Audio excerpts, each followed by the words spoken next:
Би болохоор өөрөө Англид бас нэг барилгын инженер мэргэжлэр төгссөн. Английн барилгын салбар бас нэлээд хэдэн жил 5 оноос хойш 2005 оноос хойш 13 он хүртэл 8 жил ажилласан юм аа. Тэгээ бас яг барилгын салбар Англи болохоор өөрөө бас барилгын салбартаа нэлээд ерөн дэлхийд одоо хөгжлөөр барилгын хөгжлөөр ерөн тэргүүлж явдаг улс. Тэгээ ерөн дизайн, барилгын тав тух гэдэг талаас бол ер нь тэргүүлэгч улс орно. Тэгээд яг тэр дотороо буцлаад ингэ явцсан болохоор бас барилгын чанарыг бас өөрөө ингээд нүдэрээ харсан, биеэрээ мэдэрсэн. Бид нар Англидаа ч гэсэн ер нь тийм гоё хотгонууд одоо river garden хотгонуудад ер нь амьдардаг байсан. Тэгээд яг л юм цэцэрлэг мод цэцэрлэг ихтэй цэцэрлэгт байгууламжтай ногоон байгууламж ихтэй тийм англич өөрөө л ер нь парк байдаг юм шиг л тийм одоо ер нь мод дотор л ердөөс хотод барьсан юм шиг л ердөөс тийм байдаг парк ихтэй. Тэгээд энд нүүж ирэхдээ байрсан хоттой юм хамгийн голч болчихсон хамгийн тавтай орчин. Ер нь ногоон байсан гэдэг. Ногоон байгууламж сайтай газар сонхыг ер нь эргэлзэж орж ирсэн. River Garden-ы хамгийн их таалагддаг юм зүйл гэвэл сөөх хамгийн их таалагддаг. Сөөх маш сайтай. Сөөх маш сайтай тий. Нэгдүгээрт сөөхийн зардал нь яг тэр үзүүлж байгаа үйлчилгээд маш тохиромжтой. Айгүй боломжийн гэж санагддаг.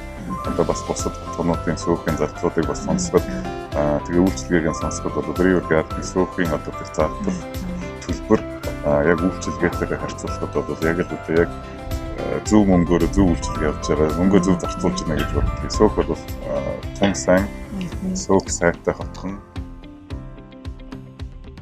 Тэгээд орчин бид нар ер нь өөрсдөө багада тухайн үед бас гадаа хамаг цагаал ер нь өнгөрөөд байсан шүү дээ тухайн үед.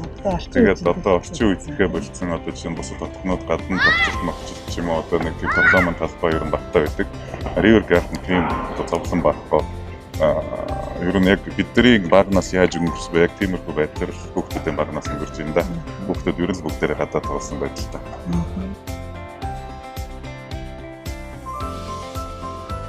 Өөртөө гоё асуулт байна. Зүгээр амьдралд ямар өөрчлөлт орсон бэ гэхээр ер нь бид нар бүгдээрээ Улаанбаатар ч өөрөө нэлээ нэгтршил ихтэй ер нь стресс ихтэй хот ер нь бол тэгээд ажилдаа орчин, замдаа төвчрэн, ажиллаа хийн гээд ерөнхийдөө өдөр тутамдаа өдөр болгон л ер нь жоохон стресстэй байдаг. Ачаал ихтэй, стресс гэсэн ачаал ихтэй байдаг. Тэр ачаалаа бас гэртээ урж ирэхээр яалтч нэг River Garden одоо гэртээ үрж ирэхээр яг тэр стресс нь тайлагдаад орчин айгуу тийм таатай ер нь тэр ачааллын стресс тэр одоо дарамт ерөнхийдөө айгуу хурдан буудаг гэхүүдээ. Одоо тийм байдаг болохоор одоо амьдралын хэв маяг тийм өөрчлөлттэй байна. Одоо Англид бид нар яг бүр ярьдгийн те одоо Англиас манай найзууд асуудаг. Англид нэлээд хэдэн жил байж байгаад одоо Монголд үрж ирээ та хэд хэцүү байна гэхээр ер нь бол шоконд орсон гэдэг байхгүй. Тэгэхээр ер нь бол шоконд ороогүй. Ягаад гэвэл одоо амьдрах орчин